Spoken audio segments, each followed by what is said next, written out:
श्री शिवाय नमस्तुभ्यं। संपूर्ण ब्रह्मांड शिव के अंदर समाया है। चलिए आज हम सब सोमवार व्रत कथा का श्रवण करेंगे। भगवान शिव शीघ्र प्रसन्न होने वाले और बहुत ही भोले स्वभाव के माने जाते हैं, इसलिए तो उन्हें भोलेनाथ कहा जाता है। माना जाता है कि शिव जी को प्रसन्न करने और उनकी कृपा पाने के लिए किसी कठिन अनुष्ठान की आवश्यकता नहीं होती है। वो अपने भक्त की सच्ची श्रद्धा से की गई आराधना से खुश हो जाते हैं। सोमवार का व्रत रखने व सोमवार व्रत कथा का श्रवण करने से उनकी अपार कृपा प्राप्त होती है।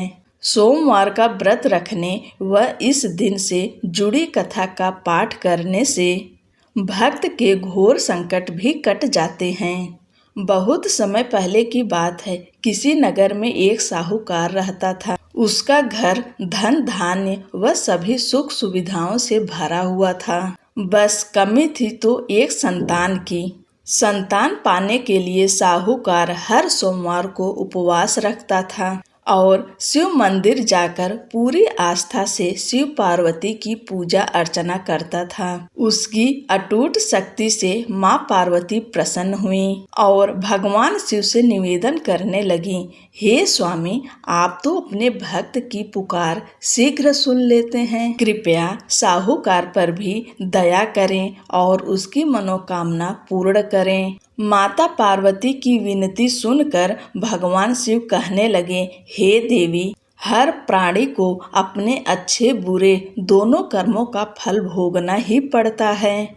यही इस संसार की रीत है। यह सुनकर पार्वती जी साहूकार की मनोकामना पूर्ण करने के लिए शिव जी से हठ करने लगीं। बहुत समझाने पर भी जब माता पार्वती न मानी तो शंकर भगवान ने साहूकार को संतान प्राप्ति का वरदान दिया, किंतु उन्होंने कहा कि ये बालक अल्पायु होगा और मात्र 12 वर्ष तक ही जीवित रह सकेगा।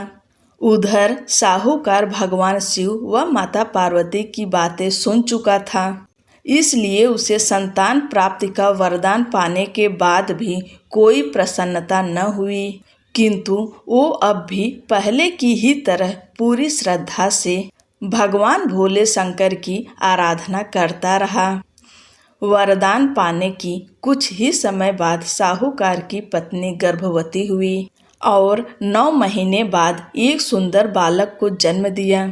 जब बालक 11 वर्ष का हुआ तो साहूकार ने उसके मामा को बुलाकर कहा कि इसे काशी पढ़ने के लिए ले जाओ। तुम लोग रास्ते में यज्ञ व दान पुण्य करते हुए जाना। ये कहकर साहूकार ने उन्हें खूब धन देकर विदा किया। इधर काशी प्रस्थान के बाद मामा भांजे एक गांव से गुजर रहे थे। वहां एक राजकुमारी का विवाह हो रहा था, परंतु राजकुमार एक आंख से काना था। तभी वर के पिता ने साहूकार के बेटे को देखा और उसके मामा से कहा, तुम अपना भांजा कुछ समय के लिए हमें दे दो, विवाह संपन्न हो जाए उसके बाद ले जाना। राजकुमार के पिता ने दोनों को खूब धन दिया और इस प्रकार साहूकार के बेटे के साथ राजकुमारी का विवाह संपन्न हो गया।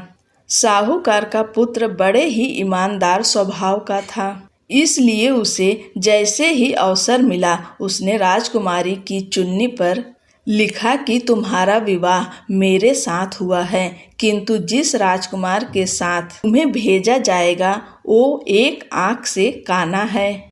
जब राजकुमारी ने साहूकार की लिखी पढ़ी तो बोली, स्वामी, मैंने अग्नि को साक्षी मानकर आपके साथ 7 फेरे लिए हैं। अब मैं आपके अलावा किसी और को अपना पति स्वीकार नहीं करूंगी। पत्नी की बात सुनकर साहूकार के बेटे ने कहा, ऐसा मत कहो, मैं अल्प आयु हूँ। कुछ ही दिनों में 12 वर्ष की आयु होते ही मेरी मृत्यु निश्चित है। लेकिन पत्नी ने कहा, जो मेरे भाग्य में लिखा होगा वो मुझे स्वीकार है। राजकुमारी ने ये बात अपने माता पिता को बताई। इस पर राजा बहुत क्रोधित हुए और उन्होंने अपनी पुत्री को उस राजकुमार के साथ विदा किए बिना ही बारात वापस लौटा दी। उधर साहूकार का बेटा व उसके मामा काशी पहुँचे। वहाँ जाकर दोनों ने कई यज्ञ अनुष्ठान किए और साहूकार के बेटे ने विद्या ग्रहण करना शुरू किया। जिस दिन बालक 12 वर्ष का हुआ उस दिन भी मामा भांजे दोनों यज्ञ करने जा रहे थे, किंतु अचानक साहूकार के बेटे की तबीयत बिगड़ने लगी। उसने अपने मामा से कहा, मामा मेरी तबीयत कुछ ठीक नहीं लग रही है। ये सुनकर मामा ने उसे अंदर जाकर आराम करने को कहा। बालक अंदर जाकर आराम करने लगा, किंतु आज ही के दिन उसकी मृत्यु निश्चित थी। अतः कुछ ही समय में उसके प्राण निकल गए। भांजे की मृत्यु होने पर मामा विलाप करने लगे। संयोगवश उसी समय भोलेनाथ व पार्वती जी उसी रास्ते से जा रहे थे। माता पार्वती ने शिव जी से कहा, हे स्वामी, ये करुण स्वर किस ओर से आ रहा है? मुझसे ये सहन नहीं हो रहा है। कृपया आप इस व्यक्ति के कष्टों का निवारण करें। माता पार्वती की विनती सुनकर जब भगवान शिव मृत बालक के पास पहुँचे तो देखा कि ये तो उसी साहूकार का पुत्र है जिसका जन्म मेरे वरदान स्वरूप हुआ था और अब इसका जीवन पूरा हो चुका है। माता पार्वती दुखी होकर कहने लगी, हे प्रभु, इस बालक को मृत देखकर इसके माता पिता वियोग में अपने प्राण त्याग देंगे। इसलिए कृपया आप मेरी विनती सुने और इस बालक को जीवन दान दें। पार्वती जी के निवेदन पर भोलेनाथ ने उस बालक को जीवन दान का वरदान दिया। शंकर जी के आशीर्वाद स्वरूप बालक फिर से जीवित हो गया। उसने अपनी शिक्षा पूरी की और अपने मामा के साथ नगर लौट पड़ा।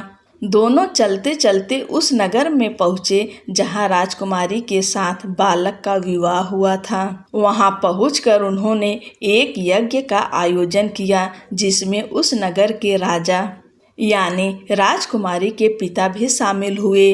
उन्होंने साहूकार के बेटे को देखते ही पहचान लिया और महल में ले जाकर उसका खूब आदर सत्कार किया।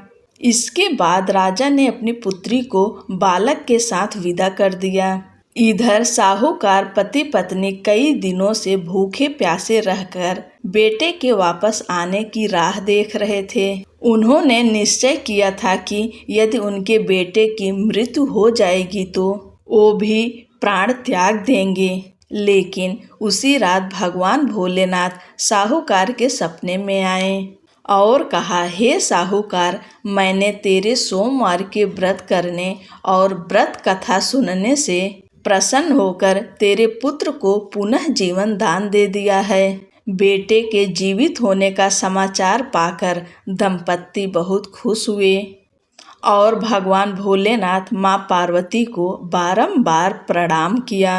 भगवान जैसे साहूकार की इच्छा पूरी की है वैसे ही कहानी कहने, सुनने व हुंकारा भरने वाले सभी की इच्छाएं पूरी करें। बोलो शंकर भगवान की जय, माता पार्वती की जय।